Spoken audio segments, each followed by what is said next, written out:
Hey, good afternoon. You'll have to forgive my voice. I'm just starting to get it back after a couple of weeks of my voice being largely shot. Um, so I wanted to take a few minutes and wrap up the 60s as we're moving into 70s and 80s. There will be a video on the rise of the right and sort of the rise of conservatism, which will cover everything from Barry Goldwater in 1964 up until the end of the Reagan years in 88. Then there will be a final wrap-up video which will cover the first Bush administration from 88 to 92, Clinton from 92 to 2000, and we'll very, very briefly touch on post-2000 events. One of the realities of history is that the closer we get to the present, frankly, the harder it is, to make sense of what has happened sort of long term, because we don't have the years to look back over. So I just wanted to take a second and just point that out and say, to some extent, take some of what we're going to be studying with a grain of salt, in the sense that we don't know the end of all things. We just don't have that kind of hindsight. When we're studying the American Revolution, we have 200 years plus to look at, what are the consequences and the effects and such. Here, we don't have that. We have maybe 20, 30, 40 years tops. And if you start talking about Clinton and, Bush 2 from 2000, 2008, sometimes we're talking we have as little as a decade. So, on that note, let's wrap up the 1960s.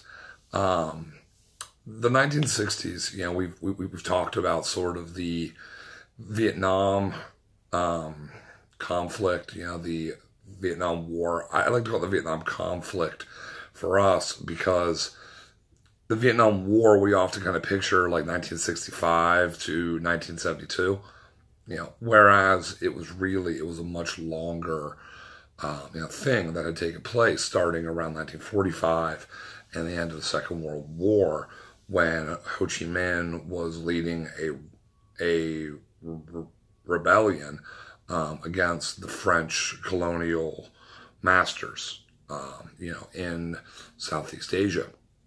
We talked on that topic some.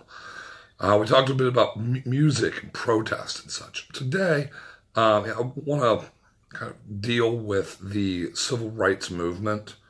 We've talked about that some, and you've read quite a bit on that in your textbooks.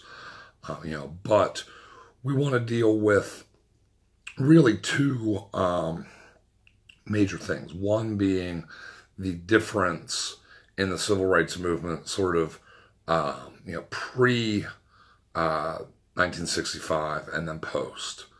And then secondly, we want to deal with the outcropping there, that there were other civil rights movements other than just, the fight for black civil rights and black voting rights and such. So let's talk real quick about that sort of, what's the difference in this, pre-65 versus post-65? Well, two really crucial laws get passed in 1964 and 1965. 1964, it's the Civil Rights Act of 1964, and in 65, it's the Voting Rights Act. And these laws do a couple of things. One, they forbid, for example, poll taxes. They forbid literacy tests. They are designed to try to close those loopholes that people in the South particularly have been using for generations since the end of the Civil War, to keep black people, in their place, kind of keep them down. These laws also made it illegal, for you to violate a black person's civil rights without due process. In other words, it's a law that is designed to impose the 14th Amendment's restrictions on violating due process, it works out how we're actually going to achieve that, which might not sound like a big deal. Might seem like, well, but the 14th Amendment's already there, who cares?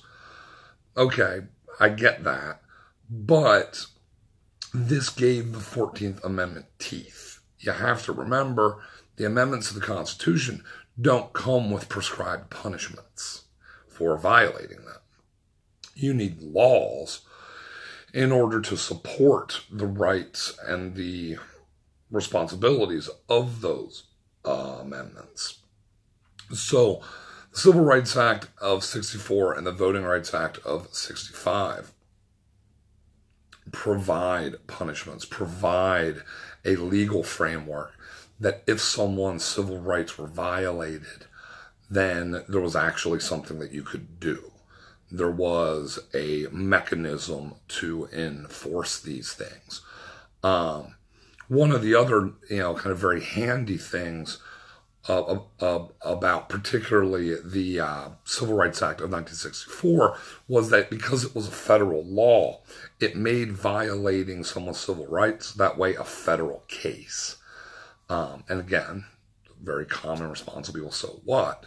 But that's important because federal trials take place under the authority of a federal judge, not the local judge who's elected by the people in a community, but a federal judge who's appointed by the president in the federal district and circuit courts. So one of the problems for generations have been that even if people recognized that, okay, this crime had been committed, say a black person had been, violently drug out of their house and beaten because they spoke to a white woman on the street. That was a very common lynching, issue. Even though that had happened, oftentimes the trouble from a legal standpoint was the court system was run by the locals. And oftentimes, because it was a lynching, well, obviously the locals were involved. Oftentimes, local law enforcement was involved. So who's going to arrest the perpetrators? Even if they're arrested, when they go to the trial judge is part of the local community, and there's a pretty good chance that that judge is okay with what happened. So this is where we have to kind of say, okay, well, how do we get around this? And this is an issue of federalism and an issue of states' rights. States' rights is not a bad word. I mean, we sometimes treat it that way because it gets used by some groups in very awful ways. But states' rights are an important thing. The federal government only has oversight over federal matters, over federal laws. And so a robbery in Harrisburg is going to be heard by a local judge, prosecuted by a local prosecutor. A murder in Lancaster is going to be heard by a local judge, prosecuted by the local district attorney. And according to the Constitution, that's how it should be. Let local matters stay in the hands of the people locally. But the problem was that was perverting justice. That was preventing justice from taking place. And so these laws help to give that teeth. Now, because, yes, you could drag the guy out and he got beaten, and you could call that assault if you wanted to. But I got a better one. Instead of calling it assault, it's called a violation of his civil rights and his right to due process under the 14th Amendment and under the Civil Rights Act of 64. Now it's a federal case. So now it's a federal prosecutor. Now it's a federal judge. It's a federal jury. So this adds a whole new dimension. Local law enforcement doesn't want to prosecute the assault. So what? We'll take it to the federal level then under that Civil Rights Act of 1964. Local judge is a member of the Ku Klux Klan, and yes, that was actually fairly common.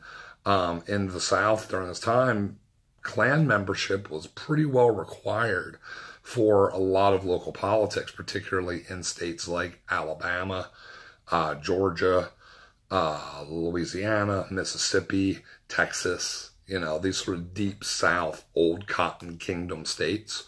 Klan was king. And so, your judge is a member of the Ku Klux Klan. Well, you're probably not going to get a fair trial if it's a local matter. But now we can bypass that and step into these civil rights law matters, right? And we can actually try this. There's a really good old film. And it's not 100% accurate, and it's got some sort of white savior kind of problems with it. But it's a really good film still, and it's something that I would suggest if you ever get a chance. It's called Mississippi Burning. It's about this sort of civil rights case where the local law enforcement and judicial community was simply not willing to do anything about actually several murders. And so the FBI stepped in. Anyway, this is major. This totally changes the ball game for civil rights law and civil rights trials and civil rights legislation. Absolutely changes everything. It finally gives African Americans some of the protections that they had simply been denied for a very long time. There will be a second Civil Rights Act in 1968 that will more explicitly deal with the necessity of ending segregation in places like lunch counters and buses and other public accommodations.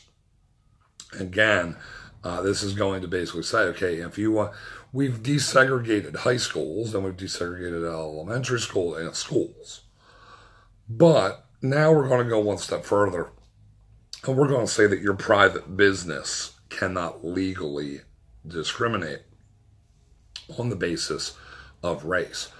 Also on the basis of sex. Those are the two. At the time, sexual orientation was not part of this discussion, but for a lot of people, this is the logic that they use in, say, the gay baker, or not the gay bakers, but the gay wedding and Christian bakers in Colorado and Seattle and the florist, kind of cases that have come up in the last few years. They're essentially trying to extend the logic of the 1968 Civil Rights Act to sexual orientation. And actually, that one's going to come before the Supreme Court here shortly. So we'll see if they can do that, or if we need a separate Civil Rights Act of 2018, if we want to enforce that kind of bake the cake mentality. So it'll be interesting to see how that pans out. Regardless, this is one major thing. That's one of the major reasons why I said it's a different world post-1965, because now the law can step in and can actually handle some of these cases federally, and it's going to help break the back of the Klan. It's going to make the Klan really struggle, because they had always hidden behind their white sheets, but they had also hidden behind local law enforcement, local judges, local tradition and custom. And because this is now federal, it's going to yank that sort of safety net out. Okay? The second major difference is going to be that there's going to be a shift in tone among many black leaders. And part of that is there's a young man named Stokely Carmichael who will give a famous speech, called Black Power. And in it, he's going to talk about Black Power. And he's going to kind of slap at Martin Luther King Jr. some. And he's going to kind of call Martin Luther King Jr. and Uncle Tom, which is wow. Like there's a level of kind of disbelief, that I think some people, have when they first see this. Because, like I said, Carmichael was not a huge fan. Carmichael was far more radical, but so were many young people. He was part of the Student Nonviolent Coordinating Committee, what we call SNCC. And they were opposed to the Southern Christian Leadership Conference, the SCLC, which was King's sort of group. SNCC was far more radical, far more extreme, and they were open to violence. Even though they were the Nonviolent Coordinating Committee, there were many of their members that were fairly open to violent confrontation if that's what they felt like needed to take place. So, now I'm not trying to accuse Carmichael of violence. To the best of my knowledge, he was never really engaged in anything like that. But the radicalism there, kind of scared King and others like him who had tried to take a measured step-by-step process. There's an old story. I don't know if it's actually true or not, but they say that, okay, if you're going to cook a frog, I'm not sure why you'd want to cook a frog, but if you're going to cook a frog, if you boil the water and then you throw the frog in live, right, the frog's going to hit the water, it's going to be hot, the frog's going to jump out.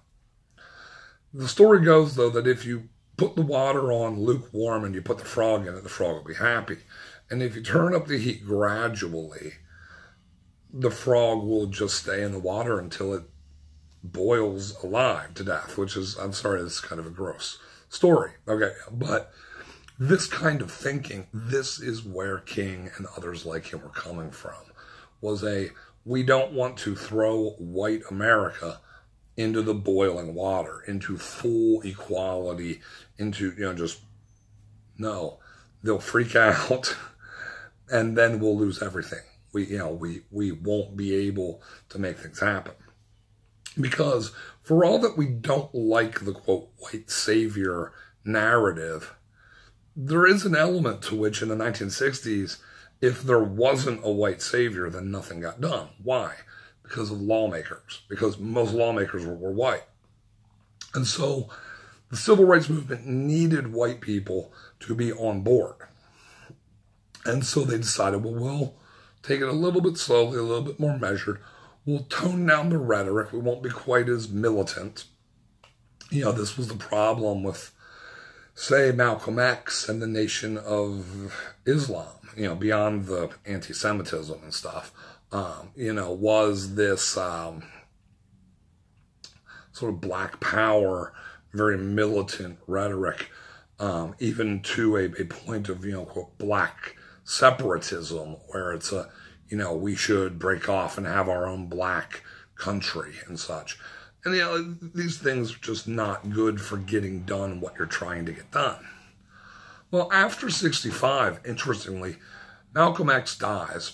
He is assassinated by somebody within his own organization. King will begin to radicalize himself a little bit more. He'll get a little bit less patient than he has been to this point. And I'm not sure if that's because of Stokely Carmichael and SNCC and their rhetoric. I think that part of it was. I think that part of it was also he was emboldened by the victories in 64 with the Civil Rights Act and in 65 with the Voting Rights Act. But then there was also the frustration of Vietnam, and, Vietnam had a tendency, because you could get a waiver if you were in college, and most college attendees were white, the draft affected blacks disproportionately. And so there was frustration there.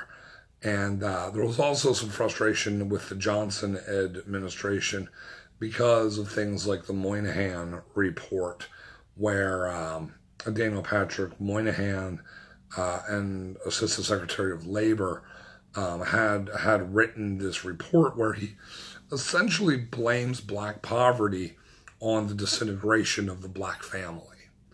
Now, you have to read the report. This sounds a lot worse than it actually is, at least to my eyes. Moynihan recognizes racism, Jim Crow, the legacy of slavery, all those things, and he points them out. But he also talks then about, okay, look, that stuff happened then. We've got to figure out how to fix it now. And basically his answer is, no matter how much money we spend, the statistics will always bear out. And the statistics are that the surest sign of success in a child's life, is whether or not they live in a stable two-parent family. Period. Statistically, that's the closest correlation between sort of future success and present circumstances. It's not even if mom and dad are rich. You're better off statistically coming from a middle-class family with mom and dad present than you are coming from a rich single-parent family. Again, I'm just quoting the statistics. Whatever that means is what that means.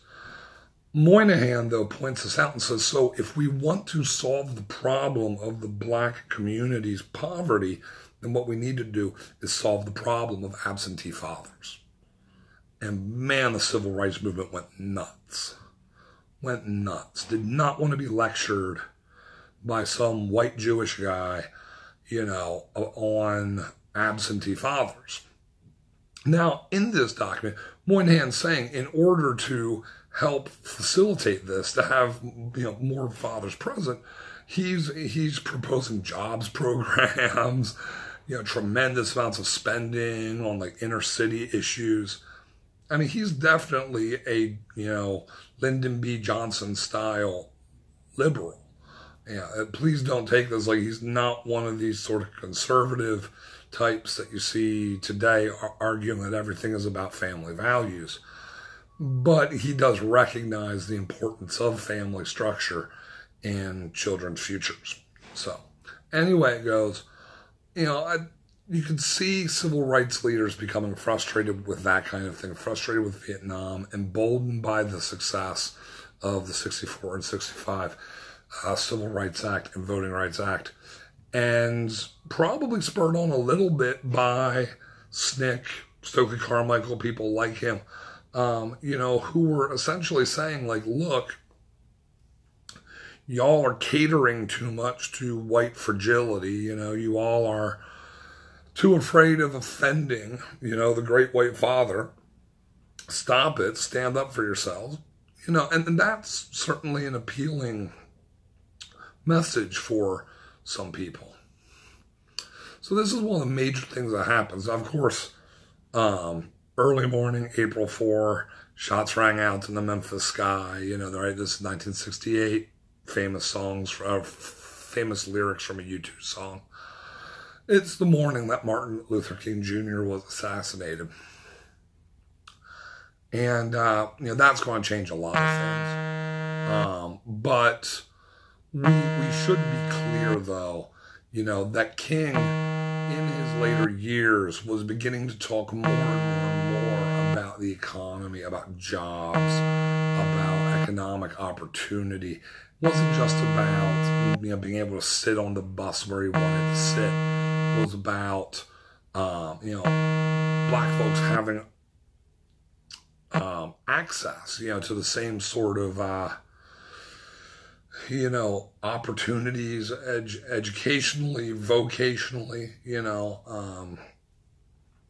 so kind of a putting together of W.E.B. Du Bois and Booker T. Washington, these two figures from the late 19th and early 20th century who were arguing about what's the appropriate way to solve, sort of black problems. Even back then, it was always this sort of thing back and forth of, how fast do we move? And like I said, you can see King starting to shift that way. To very quickly hit on just a few other things, though, it should be clear that in the 60s, it wasn't just black civil rights, right? Latino immigration has been an issue in the United States since before the Civil War.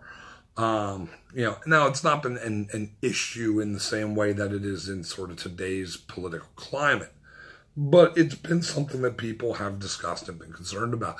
So that's going to pop up here. But I want to take a second and I want to deal with the origins of the gay rights movement, because it's going to pop up again when we talk about the 80s and we talk about AIDS. Homosexuality has existed, I'm going to imagine, forever. But the idea of homosexuality, the way that we think of it today, is a very modern conception. The idea of sexual orientation as a sort of fixed cluster, in our personal sky, is just, that's a fairly modern way of viewing it. So you're not going to see people, people will say, well, were there gay rights movements in the 1600s? Well, no. Because people who were gay, didn't really identify with each other in quite the same way that they do now. Also, the opposition was far more violent. But by the 1960s, the United States has, at least since the 1920s, had a fairly active gay community. And I'm going to be using gay as the sort of stand-in here for what today we would call the LGBTQ plus community. That's a really new phrase. And at the time, they would have called themselves gay. That's what everybody would have kind of lumped under, whether it was lesbians, gays, bisexuals, transgender folks, queer questioning, any of that stuff would have just been called gay. So I'm going to run with the terminology that they used in their own time. But just, if that terminology bothers you, just flip it in your head, okay? It's one of those things that I always have to juggle, kind of how do I talk about these things? Do I use the correct terminology from today, or the correct terminology that the people living through it would have used about themselves? Who gets to define them, the present or themselves? Interesting question, actually. But not one that I'm dealing with this afternoon. So anyway it goes. Gay rights, though, here. Like I said, really started to the 1920s, started seeing people start talking about this. But we're going to fast forward to the 1950s. And I want to give a real quick recap. One of the problems with homosexuality, from a lot of people's perspective, wasn't even the moral issue of it. There were actually, believe it or not, there were a fair number of people who just kind of didn't care what you did. It does not matter who you are, what you do, and who you do it with. The concern was, especially at this time, was the Cold War. And even though there were people, and I'm not saying most people didn't care, most people did. Most people were very judgmental, okay? But even among people who were fairly progressive, they still tended to say, you got to stay in the closet. And the reason for that is because of blackmail. Because during the 1930s and the 1940s, one of the things that Whittaker Chambers, a guy who was a major witness against Alger Hiss, who was a communist agent in the State Department in the 1930s and 40s, one of the things that Whittaker Chambers brought out was that communist agents were using people's sexuality to blackmail them, whether it be sexuality like affairs of a heterosexual variety, what they would call the sort of honeypot scheme, or homosexuality. And so there was a problem there. This is part of why they talk about pinko commies. And I know that's a slur to some extent. I recognize the context that I'm trying to use here. The reason that they were associating pinko, which is gay, with commies was because of this sort of revolutionary worldview, this view that the communists had, right, that everything was about revolution, questioning all of our sort of basic values and the basic things on which society has been founded, and the view by many that homosexuality did the same thing. And so when you're looking at this period, much of the concern is that A, homosexuals are more likely to become communists, but that communists will use homosexuality as a way to blackmail people into doing what they want them to do. I know this probably sounds silly, but you see the records everywhere of people basically, kind of talking about these kinds of things in this way, that the concern, right, is the homosexual has opened themselves up, to, shame from the outside. And so the communists will use that shame. So this is a major thing in the late 40s and the early 50s. Two groups come up. One is the Daughters of Bilitis, and the other is the Mattachine. There we go. Sorry, I just blanked for a second. Mattachine Society. The Mattachine Society was primarily men. The Daughters are obviously primarily women. And both of these groups, they seek in the early 50s. Mattachine is founded, I believe, in 52. I believe the Daughters are founded in 57. But the point is, both of these groups, their aim is to normalize homosexuality. And by normalize, what I mean is their aim is to integrate homosexuals into society in such a way that they don't stand out. And so this is obviously problematic in a couple of ways from the modern view of, well, shouldn't people be allowed to express themselves?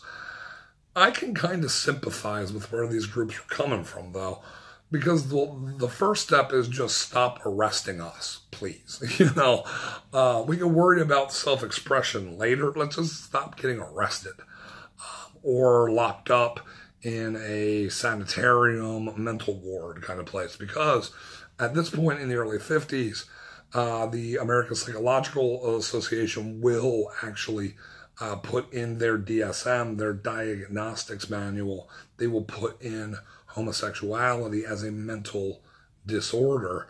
It'll stay there until I believe 1973 is when they finally take it out. So there's quite a bit of issue here for them.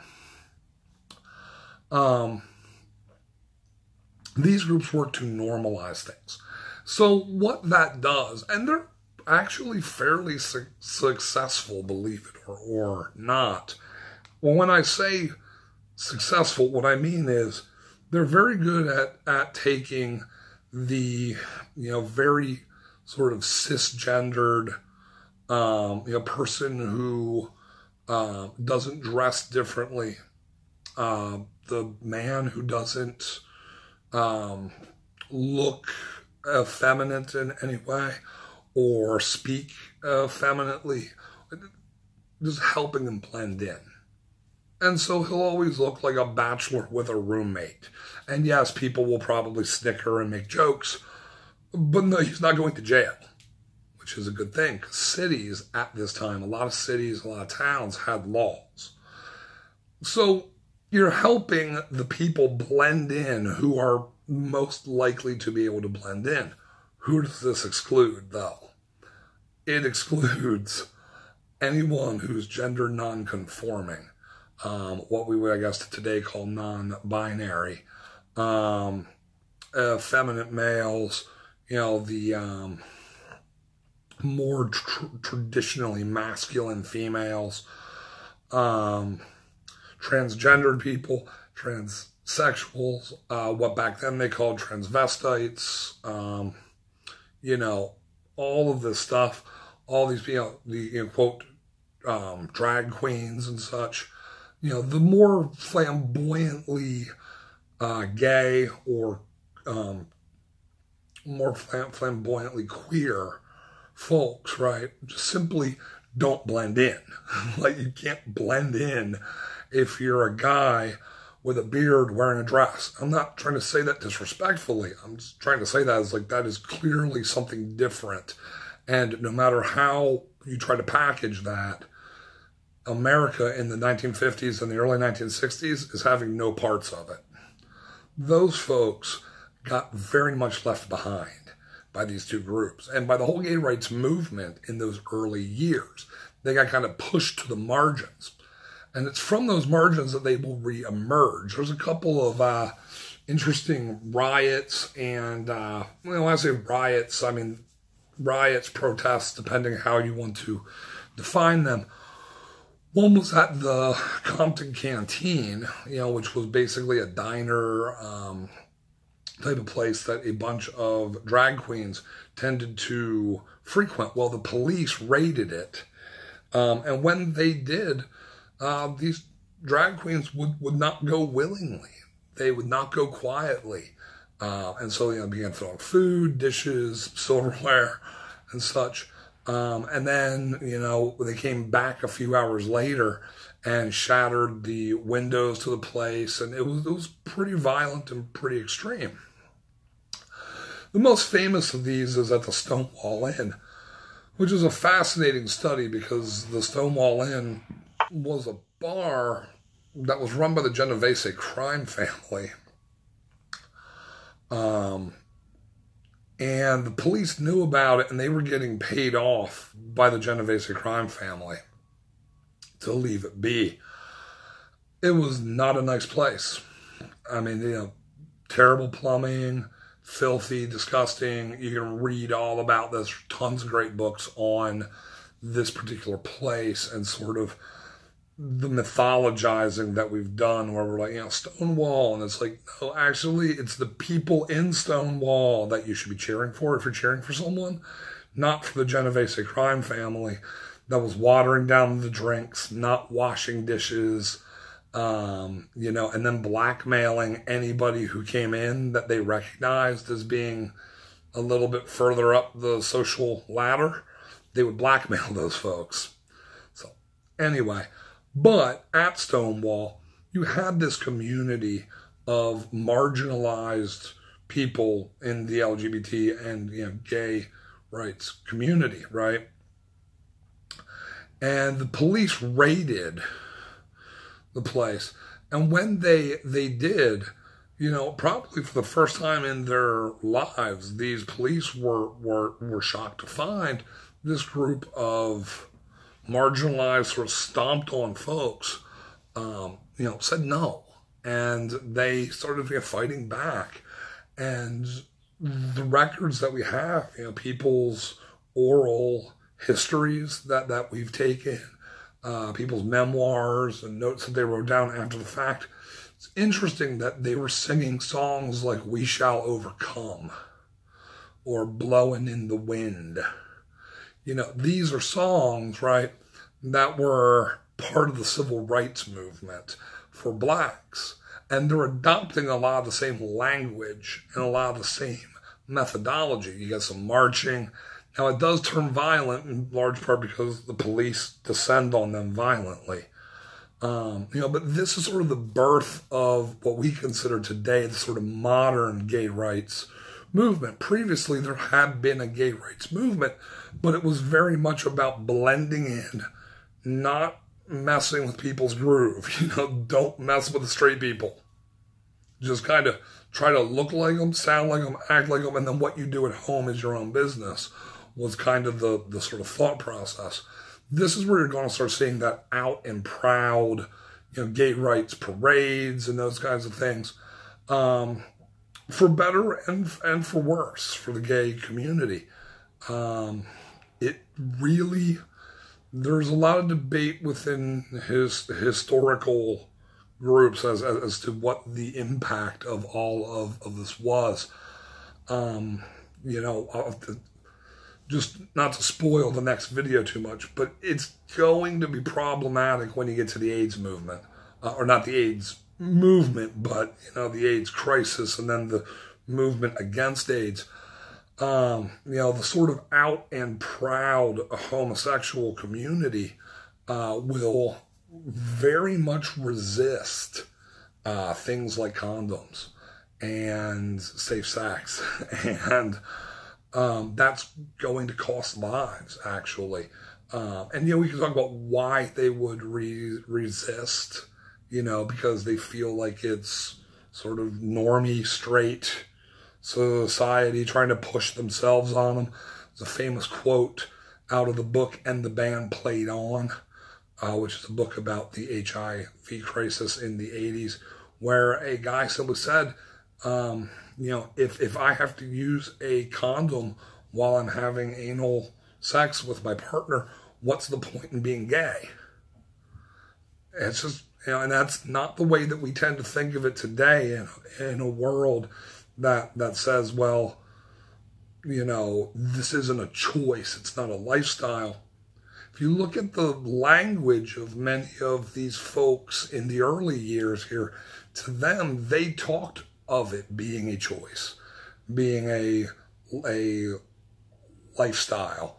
And that's going to work against their own community. Now, of course, there are tremendous benefits, too. By this group kind of being out and proud, it does, force people to not just shove it under, and not just do the, Manichean or Daughters of Bilitis kind of thing where you just say, well, we're just going to pretend this isn't taking place. We're just going to ignore it as a shameful thing. They're going to force that conversation. And that's probably a very positive thing for the community. I just don't, as I've always said, I don't want to be overly celebratory of anything and turn into some sort of, hoorah kind of spokesman for any group or for anything that happens in history. Because there's usually good things that happen and bad things that happen in everything, always. All right, so anyway, that pretty much wraps up the 1960s. That Stonewall Ride is in 68. But after 68, we kind of considered like 68 on to be the 70s, or at least to some extent, because Nixon becomes president in 1968, because the Democrats just can't get their stuff together. Honestly, they run a disaster of a campaign. Their convention's a mess. Bobby Kennedy is assassinated, leaving Herbert Humphrey as the main person, or Eugene McCarthy. Again, both of them worked with Johnson on the Vietnam War, highly unpopular. Just not going to happen. So the Republicans will win, Nixon comes into office, and things are going to start changing. There's going to be some pushback against the radicalism, the progressivism, and the emphasis on change that many people had in the 1960s. And we're going to see the rise of the right, the sort of rebirth of political conservatism. But really, we're going to see not the rebirth, but a new birth of a new kind of political conservatism, what we call the new right. There was an old right, and there is a new right. The new right is what we're going to be talking about. That's the right of Nixon. That's the right of Ronald Reagan, really, and Bush. So we're going to be talking about that in the next video, and the collapse of the Soviet Union, and the 1970s, and stagflation, and, all kinds of fun stuff.